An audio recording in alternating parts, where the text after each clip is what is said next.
How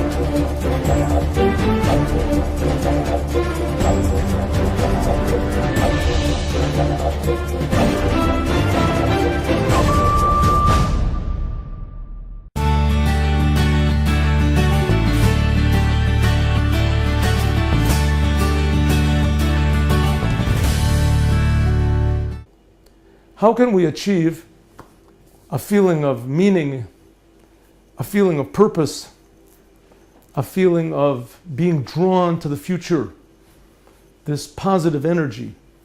How can we feel it? One way is never to blame others. You know, there's a saying that if you point a finger of accusation on others, that 3 fingers are pointing back at yourself. When a person blames others, he tries to, what we call in English, shirk responsibility. He tries to throw away the responsibility from himself on others. Perhaps there can't be anything more self-destructive than doing this, and unfortunately more natural. It's such a pleasure to blame the government, to blame my mother, my father, my boss, my brother, my sister, my children, my wife, my mother-in-law. How many jokes there are about blaming others and how foolish and ridiculous that it is, but how natural it is for us to do so. I'll tell you one of them. A man was feeling anxiety, so he went to a psychiatrist. The psychiatrist decided to make him a Rorschach test. Took a piece of paper, dripped a little piece of ink on it, folded the paper, and opened it up. Asked the man, "What do you see?" He said, "I see death." He took another drip of ink, put it on another piece of paper, opened it up. "I see disease." Put another piece of paper and drip. "What do you see?" "I see torture." The doctor said, "My friend, I think you have some big problems." He said, "I have problems. You're the one that's showing me all these sick pictures." In other words, it's so easy to blame others for our problems, and it's so much fun. But in the end, it's totally self-destructive. One of the best things there is in life, as painful as it is guilt. Guilt means that a person feels that he did something wrong. But like everything else, too much guilt is certainly self-destructive. It paralyzes a person. But not to have guilt at all, excuse me, but not to have any guilt at all means, they used to say in the Mad magazine, "What, me worry? I do anything wrong? A person burns down a building, so it burned down. It's not my problem." The essence of a human being is to correct himself, to want to do more. And as soon as a person feels that there's something that he didn't do properly, as he tries to fix it. Therefore, guilt is a very good thing. How long of guilt? A minute, 2 minutes, 5 minutes, but no more than that. No more than that.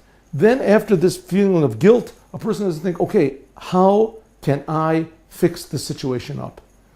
There was once somebody that came to me that he was guilty, he felt terrible, that he ran over somebody by accident. Instead of stepping on the gas, the brakes, he stepped on the gas of his car, and it was he was parking, and he ran over somebody's leg. He broke the person's leg. He had to have an operation, and this person was paralyzed. The person felt so guilty, so miserable. He was depressed. He himself wanted to put an end to his life. So I said to him, "Listen, guilt is a very good thing, but you ran over this person on purpose, right?" He said, "No, not on purpose. I didn't do it on purpose."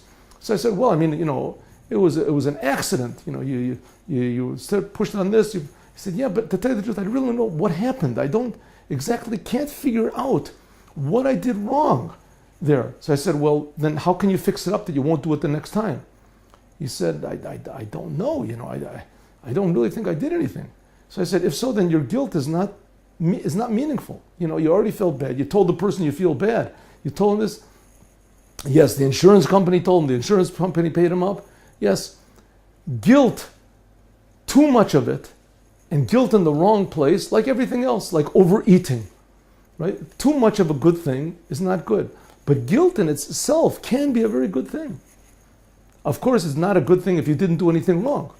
But if you did, then guilt is a thing which can come to fix a person up.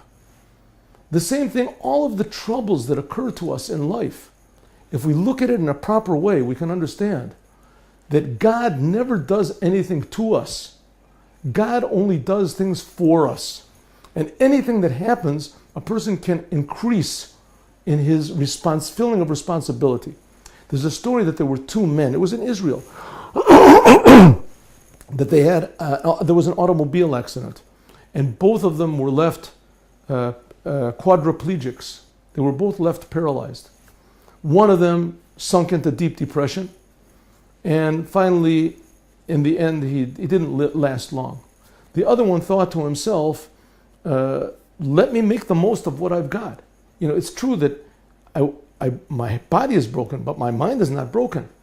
And he learned a way to type and with his mouth, and he typed books and he wrote books on the Talmud, and he became a major lecturer, and he lived a happy life. There's a story that also that Viktor Frankl brings up about a person that eventually became a psychiatrist on his own, but this person was also involved in a sports accident where he was left a quadriplegic. This person said, I broke my neck, but my neck did not break me. In other words, no matter what the situation is, no matter how it is, we always have to not blame others and not blame the world, but on the other, and not even blame God. On the other hand, we have to say, what can I do to make the most out of the situation? What can I do to improve the world? And even if you can't think of something now, suddenly will come an idea. Suddenly will come someone to help you. Suddenly will come a whole new way of looking at life that you'll be able, like this person, he typed with his mouth. Maybe you become a singer. Maybe just your example that you don't fall into depression can be an inspiration to hundreds of people, 10 people, even one person. I know of somebody that he went to see his grandfather who was tremendous, very, very sick, and he was on the verge of dying. He said, I went to see my grandfather to comfort him, and my grandfather comforted me. He said, I couldn't believe to see a person in such a situation where he had nothing to look forward to, in such a happiness from the fact that he was alive right now. Every single second was precious. That came to teach me that every single second of my life is also precious, and that I should try to make the most of what I have instead of blaming and looking for fault in others. This is step number one in making yourself and the world a more meaningful and blessed place.